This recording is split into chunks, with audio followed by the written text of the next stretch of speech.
اسادالدین اوبیسی جی. محترمہ میڈم صاحب،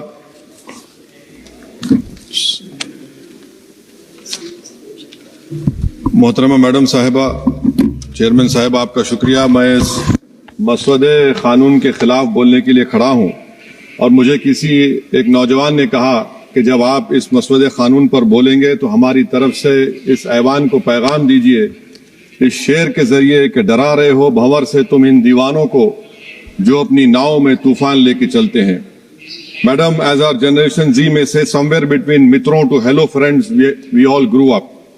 2024 میں میڈم نیٹ اور نیٹ لیکس کا پیپر لیک ہوا. وزیر اعظم نے Radha Krishnan high level committee بنایا. نہیں معلوم وہ کہاں گئی رپورٹ جب تک عوام کو دستیاب نہیں ہے. اب وزیر اعظم نے نیلنکنی ہائی پاور ٹاسک فورس بنایا. اب یہی موصوف تھے جنہوں نے UADI کا آدھار پروجیکٹ بنایا. 2018 میں میڈم 100 کروڑ لوگوں کے نام آدھار کے 500 روپے میں بک رہے تھے، اور آپ نے ایسے ذمہ دار کو یہ ذمہ داری دی. اب اس بل میں ایک چیز کی کمی ہے میڈم، جو میں سرکار سے گزارش کروں گا کہ جب کبھی پیپر لیک ہوگا تو اس میں ایک بل میں لکھا جانا چاہیے کہ لاٹھی چارج ہونا چاہیے جہاں کہیں نوجوان ملے، اور اس بل میں یہ بھی ہونا چاہیے کہ وزیر اعظم فوراً اپنا سیلف ویڈیو بنا کر ڈال دیں. میڈم, میں اظہار یگانگی کے لیے کھڑا ہوں نوجوانوں کے لیے جو آج پوری امید کھو چکے ہیں تعلیم کے تعلق سے، جو امید کھو چکے ہیں نوکری کے تعلق سے، جو ٹریننگ کے تعلق سے امید کھو چکے ہیں. مگر وہ اس لیے اپنی امید کو کھو چکے ہیں کیونکہ یہ نااہل اور ناخلق ایک حکومت ہے جو صرف ان کو 2 نوکری دے سکتی ہے کہ یا تو تم پکوڑا بناؤ یا تم کسی رکشا دار اور سینا کا حصہ بن جاؤ. میں یکجہتی کے لیے کھڑا ہوں ان نوجوانوں کے لیے جو جن کی زندگیاں برباد ہو چکی ہیں، مصیبت اور تکلیف میں ہیں پیپر لیک کی وجہ سے. میڈم, میں کھڑا ہوں اس 19 سال کی لڑکی کے لیے جس کا نام شیخ ثنا ہے، جو نیٹ کے ری ایگزام سے پہلے خودکشی کر اپنی جان کھو دی. میں پوچھنا چاہتا ہوں سرکار سے کہ کیا قانون بدلنے سے، سیلفی ویڈیو بنانے سے، استعفیٰ لینے سے، اسپیشل ٹاسک فورس اور اسپیشل کورٹ بنانے سے کیا ثنا اپنے ماں باپ کو واپس آ جائے گی؟ یہ سرکار کو جواب دینا ہے. یہ سرکار اتنی بے حسی اور بے رحمی کے ساتھ ان نوجوانوں سے ان سے برتاؤ کر رہی ہے. یہ بالکل نوجوانوں سے دور ہو چکی ہے.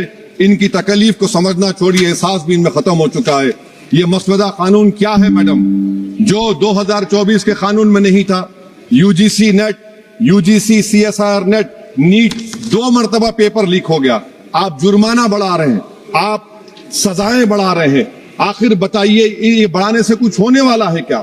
اصل غلطی کہاں پر ہے؟ آپ نے ان اکاؤنٹیبلٹی کو ختم کر دیا، انویسٹیگیشن ایجنسیز کو کوئی طاقت نہیں دی، اور آپ انویسٹیگیشن کو یہ اختیار بھی نہیں دیتے کہ جو پیپر لیک کرتے ان کو سزا دی جائے. کتنے افسوس کی بات ہے میڈم کہ IAF کو استعمال، انڈین ایئر فورس کا استعمال کیا جا رہا ہے. وزیر اعظم 130 کروڑ عوام کے ہیں، وہ صرف ایک ایگزام کی نگرانی کر رہے ہیں، اور یہ سرکار بڑی فخر سے کہتی ہے کہ وزیر اعظم دیکھ رہے ہیں. ایئر فورس کو استعمال کیا جا رہا ہے. کیا ایئر فورس کو ایک جمہوری ملک میں ایک سیویلین کام کے لیے استعمال کیا جائے گا؟ اس سے بڑی شرمندگی اور شرم کی بات نہیں ہو سکتی ہے کہ ایک سرکار کسی، اور یہ کیا بتاتا ہے میڈم کہ نہ وزیروں پر بھروسہ ہے نہ وزیر اعظم پر بھروسہ ہے، تو پھر اسی لیے ہم انڈین ایئر فورس کو استعمال کر رہے ہیں. میری میڈم، میری آپ سے یہ بولنا یہ ہے کہ اسپیشل ٹاسک فورس کیا ہے، ہائی لیول کمیٹی کیا ہے؟ پورا سسٹم خراب ہو چکا ہے. پورے سسٹم کو بدلنے کی ضرورت ہے. میڈم, فاسٹ ٹریک کورٹ 2019 سے اب تک 1100 کروڑ روپے فاسٹ ٹریک کورٹ میں خرچ ہوئے ہیں، اور اب تک 2,45,000 کیسز چل رہے ہیں. تو یہ فاسٹ ٹریک کورٹ کا یہ جادو کی چھڑی تو نہیں ہے جو آپ بیچ رہے ہیں جنتا کے سامنے آ کر. Madam, the total number of exam leaks from 2002 to 2025 with a candidate count above 1 lakh in each is 45. The number of cases that led to conviction abysmal low. صرف 2 لوگوں کو سزا ہوئی ہے میڈم.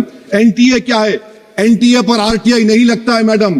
NTA ایک سوسائٹی ہے، نہ cabinet ordinance سے بنایا گیا نہ قانون سے بنایا. میں ختم کر رہا ہوں میڈم. تو میں آپ سے حکومت سے سوال کر رہا ہوں کہ نیٹ کا انڈر ایگزام پیپر سیٹ ہو گیا تھا، اب نئے چیف نے آ کر اس کو کیوں چینج کیا؟ اس کا سوال جواب دیں. یہ ڈاکٹر سردھنا پراشر کا کیا انوالومنٹ ہے؟ پونے لنک کیا ہے؟